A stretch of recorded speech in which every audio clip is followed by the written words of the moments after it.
ایک بھائی نے پوچھا کہ ارطغرل غازی کے حوالے سے جو آج کل ڈرامہ چل رہا ہے اس پر آپ کی کیا رائے ہے؟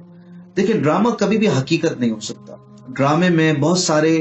اضافے ہوتے ہیں اور کچھ نہ کچھ تاریخ سے ہٹ کر مرچ مسالے کا اضافہ کیا جاتا ہے، کچھ نئی چیزیں ڈالی جاتی ہیں، اور اسی وجہ سے ڈائریکٹر پروڈیوسر یہ اپنے اپنے کام کرتے ہیں. اور اسکرپٹ رائٹر کا بھی ایک کام ہوتا ہے، وہ نئی چیزیں لے کر آتا ہے. اگر صرف اور صرف تاریخ کی بیس پر، ہسٹری کی بیس پر ڈرامہ بنایا جائے تو سب سے پہلے تو اسکرپٹ رائٹر فارغ ہوگا. بات یہ ہے کہ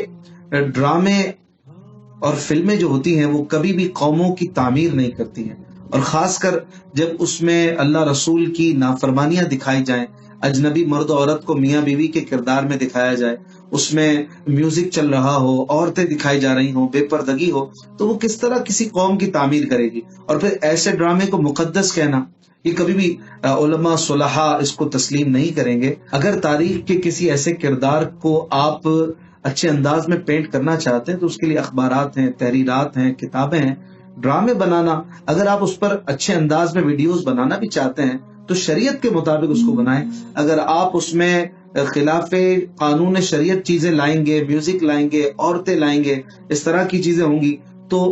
جو نئی جنریشن ہے جو اس کو دیکھے گی وہ ان چیزوں کو صحیح بھی سمجھے گی اور ان میں موجود فتنوں میں پڑ بھی جائے گی. لہٰذا اگلی جنریشن کے لیے مفید یہی ہے کہ وہ ارطغرل غازی کے حوالے سے جو کتب ہیں، جو مستند تاریخی حقائق ہیں، ان کو پڑھیں. بلا شبہ ارطغرل غازی ایک زبردست مجاہد تھے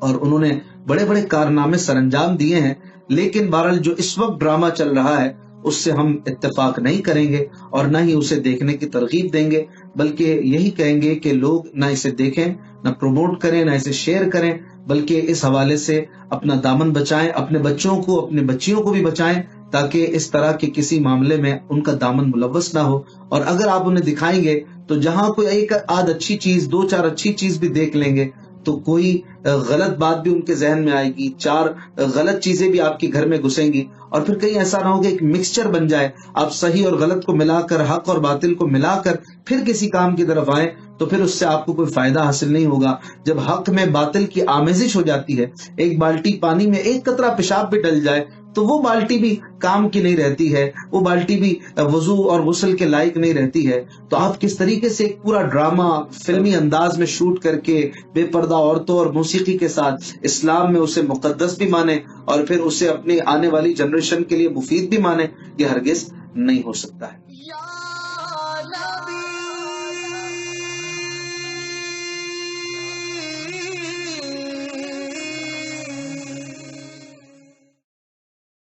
کسی کہانی کو ڈرامے کی شکل میں ڈھالنے والے اچھی طرح جانتے ہیں کہ بعینی ہی اگر اس کو ڈھالا جائے گا تو وہ چارمنگ پیدا نہیں ہوتی ہے، اس میں ڈرامے میں مزہ پیدا نہیں ہوتا ہے. لہذا تھوڑی بہت ایڈنگ اپنے پاس سے کرنی پڑتی ہے، جملے بنانے پڑتے ہیں، کوئی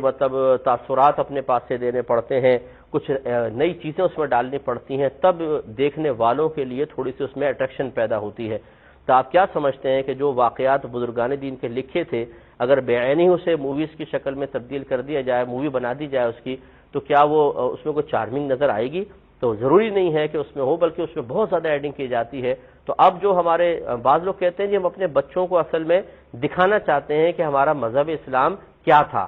لہٰذا ہرگز بچوں کو نہ دکھائیں، کیونکہ اس سے غلط تصور بچوں کے ذہن میں آ جائے گا. کوئی غلط بات اس میں ڈال دی گئی ہوگی، وہ اسے اسلام کا حصہ سمجھ کے قبول کر لیں گے، اور پھر بعض اوقات اس بات کو بنیاد بنا کر اصل اسلام کی تعلیمات کا انکار کر رہے ہوں گے، اور اس کے قصوروار آپ ہی ہوں گے کہ آپ نے بچوں کو دکھایا تھا. دوسری بات یہ ہے کہ اس قسم کے مقدس کرداروں کے لیے جن لوگوں کا انتخاب کیا گیا ہوتا ہے وہ انتہائی واہیات قسم کے ہوتے ہیں، ان میں زانی بھی ہوتے ہیں، شرابی ہوتے ہیں، اور پک کا گوشت کھانے والے ہوتے ہیں، پتہ نہیں کیا کیا خراب حرکتیں کرنے والے ہوتے ہیں. ایسے لوگوں کو ایک مقدس شخصیت کا عکس بنانا، اس کا کردار ادا کرنے کے لیے منتخب کرنا، یہ بھی بہت بڑی بے ادبی ہے. بالکل یوں سمجھ لیں جیسے آپ کے والد کے بارے میں ایک ڈرامہ بنایا جائے مثال کے طور پر ان کی زندگی پر، اور آپ کے والد کا کردار ادا کرنے کے لیے ایک ایسے شخص کا انتخاب کیا جائے جو علاقے میں چرسی موالی کے نام سے مشہور ہے، اور کہا جائے یہ آپ کے ابا کا کردار ادا کرے گا. تو یقینی سی بات ہے کہ وہ آپ کے والد تو نہیں ہے، لیکن ایک چرسی موالی، آپ یہی کہیں گے کہ یہ چرسی موالی رہ گئے تھے میرے والد صاحب کا کردار ادا کرنے کے لیے،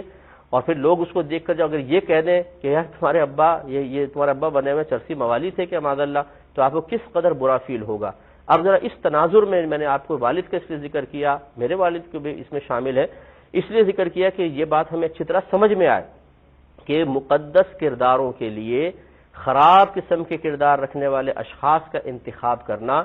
یہ بھی بہت بڑا جرم ہے۔ ایسا سیریل دیکھنا کہ جو چاہے اگرچہ وہ اسلام کے نام پر ہو، ایسا فلم، ڈرامہ، سیریل دیکھنا یہ سب ناجائز اور گناہ اور حرام ہے، اس کو دیکھنا جائز نہیں۔ اس کے اندر بے پردگی کے ساتھ خواتین موجود ہیں، عشق مجازی بھی دکھائی جاتی ہے، بہت ساری خلاف شرع اور خلاف واقعات باتیں بھی اس میں بتائی جاتی ہیں، نہ تو اس کا اعتبار کیا جا سکتا، نہ تو اس کو دیکھنا جائز۔ اور دوسری خرابی وہی ہے کہ جو ایکٹر کی امیج آپ کے ذہنوں میں آتی ہے نا، پھر وہی ایکٹر آج آپ کو غازی بن کے دکھاتے ہیں تو کل وہ کسی ہیروئن کے ساتھ بستر پہ سوتے ہوئے نظر آتے ہیں، تو پھر آدمی جو ہے نا اس کیریکٹر کو فیوریٹ اپنا سمجھ لیتا ہے، تو وہاں بھی مسئلہ بنتا ہے۔ پھر بھی اگر کوئی اس کو دیکھنا چاہے تو وہ اس کی ذاتی مرضی ہے، زور کسی پہ نہیں ہوتا۔ جو حکم تھا وہ میں نے بتا دیا، اس میں کیا کیا خرابیاں ہیں، کیا کیا معاملات ہیں ٹوٹل، اور جو لوگ اس کی حمایت کر رہے ہیں یا دیکھنے کے لیے بول رہے ہیں وہ کتنے حد تک سچے ہیں، اس کا فیصلہ بھی آپ اس آڈیو کو سننے کے بعد کر لیں۔ لہٰذا شریعت جس چیز کا حکم نہیں دیتی